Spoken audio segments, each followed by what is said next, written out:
Okuru aptal yerine koymak adlı bölümün dördüncüsünde uzak durmanız gereken kitapların ikinci kısmını paylaşmak istiyorum. Eğer birinci kısmı henüz izlemediyseniz o videoyu da muhakkak izlemenizi tavsiye ediyorum. İlk kısımda insanların aklıyla alay eden kişisel gelişim kitaplarından, yeni edebiyat diye gençleri aptal yerine koyan Wattpad zırvalığından, yazarların yıllarca emek verdiği eserlere saygısızlık olarak gördüğüm aforizma kitaplarından, maliyetten kaçma amacıyla yayıncıların iğrenç çevirilerle çıkardığı ucuz dünya klasiklerinden, kağıt israfı olarak gördüğüm cevap veren kitaplardan, dini inançları ve Allah'ın ismini pazarlama aracı olarak gören İslami aşk kitaplarından ve sırf biraz ünlü diye abuk subuk isimlerle piyasaya sürülen kitaplardan uzak durmanız gerekiyor demiştim. Bugün 4 bölümde yine okurları aptal yerine koyduğuna inandığım kişilerin veya yayıncıların çıkardığı sözde kitapları başlıklar halinde söylemek istiyorum. Umarım faydalı bir içerik olur. Sizin de okurları aptal yerine koyduğuna inandığınız kitaplar varsa yorum bölümünden lütfen paylaşmayı unutmayın.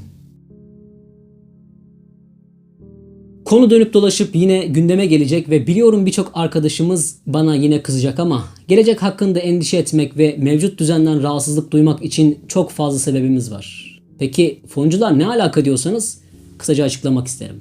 Foncular bugünlerde ülkenin yaşamakta olduğu sığınmacı krizini insanlık dramı haline getirip halka kakalamaya çalışan, sokaklarda gezmeyip köşklerinden atıp tutan insanlardır. Bu zerzevatlar Avrupa'dan fon alarak zenginine zenginlik katarken kendi halkının içinde bulunduğu krize gözlerini kapatanlardır. Bugünlerde bize ırkçısınız diye bağırıp etrafa salyalarını saçıyorlar. Bir insan eğer yaşadığı ülkenin demografik yapısının ve kültürünün değişmesinden endişe ediyorsa ona ırkçı denmez, vatansever denir. Kültürünü ve dilini seviyor denir ama asla ırkçı denmez.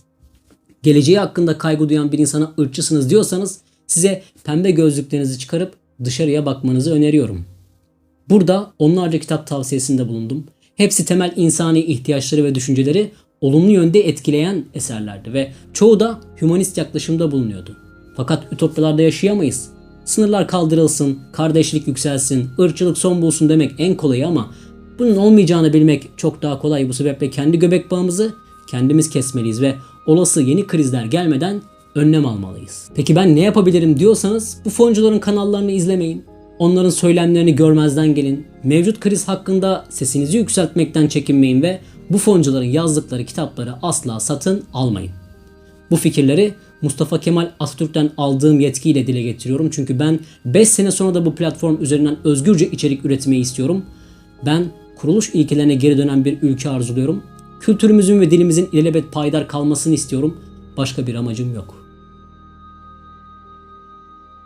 Wikipedia tanımlamasıyla parapsikoloji, duyular dışı algılama, psikokinezi, ölümden sonra yaşam gibi konulara ilişkin paranormal olayların deneysel yöntem yoluyla çok disiplinli etüdü olarak tanımlanmıştır. İçerisinde bilimsel verilere dayanmayan birçok alana temas eder. Buna kişisel gelişim de dahildir. Geçtiğimiz yıllarda Rhonda Byrne'ın The Secret adında bir kitabı çıkmıştı. Düşünce yoluyla evrene mesaj göndererek istediğin şeyi dile getiriyorsun ve evren de sana istediğini sunuyor. Koca kitabın verdiği mesaj buydu. İnsanlar hayatını değiştirmek amacıyla kitabı satın almıştı ama sadece bir kişinin hayatı değişmişti, o da yazarın. Çünkü okurlar sayesinde artık çok daha zengin bir hayat sürüyor. Yine de bu zenginlik yazara yetmemiş olacak ki The Power ve The Magic adında 2 kitap daha çıkardı. Çünkü bir kitap tuttuysa yayıncılar ve yazarlar ellerini ovuşturmaya başlarlar ve muhakkak devamı gelir. Bunu ülkemizde deneyen de oldu. Tılsımlı bir kitap çıkarmıştı vatandaş. Her kitap sahibine tılsım veriyordu. Başka birinin kitabıyla tılsıma erişemiyordum, bu yüzden gidip satın almalıydım. Gerçekten harika bir pazarlamaydı. Bunun yanında aşk kartları, mucizeler, melekler gibi türlü türlü kitapları daha vardı bu vatandaşın. Böyle böyle kendi mucizelerini gerçekleştiriyordu bu insanlar. Bu yüzden onları tebrik ediyorum. Bu kitapları alanlar için ise çok üzülüyorum. Yine Wikipedia tanımlamasıyla bakacak olursak, göksel cisimlerin ve astronomik fenomenlerin insan karakteri ve kaderi üzerine etkilerinin olduğu önermesini konu alan, bilimsel gerçekliğe sahip olmayan sözde bilimdir. Gök cisimlerinin belirli hareketleri insanın kaderine, işine, eşine etki ediyor olması mantıklı düşünme yetisine sahip insanlar için pek mümkün değildir. Dünya üzerinde bizi diğer canlılardan ayıran en önemli silahımız akıldır. Aklı başında bir insan gerçek dışı kavramlar veya inanışlar üzerinden yaşamını yenileyemez çünkü onun en büyük kozu bilimdir. Bu yüzden üzerine daha fazla konuşmaya gerek olduğunu düşünmüyorum. Bu sebeple kitapçılarda gördüğünüz yıllık astroloji takvimlerini, yorumlarını, yıldız fallarını ve kartlarını görmezden gelmenizi tavsiye ediyorum. Bir hobi bile olamayacak sözde bilimi, insanların duygularını kullanarak bir para basma aracına döndürenlerin en hafif tabirle alçak olduğunu düşünüyorum. Fal, nazar, tarot ve burç gibi aldatmacalarla zaman kaybetmek yerine gerçekten kişisel gelişiminize katkı sağlayacak uğraşlar edinmeniz sizi çok daha iyi hissettirecektir. Bundan adım gibi eminim. Dünyada değişmeyen şeylerden biri şarlatanların insanların duygularını araç olarak kullanıp kendi çıkarları doğrultusunda yönlendirmeleridir. Buna keriz silkeleme diyenler de var, soygunculuk diyen de, ama tek gerçek bu şarlatanların hiçbir zaman azalmayacağı ve tükenmeyeceğidir.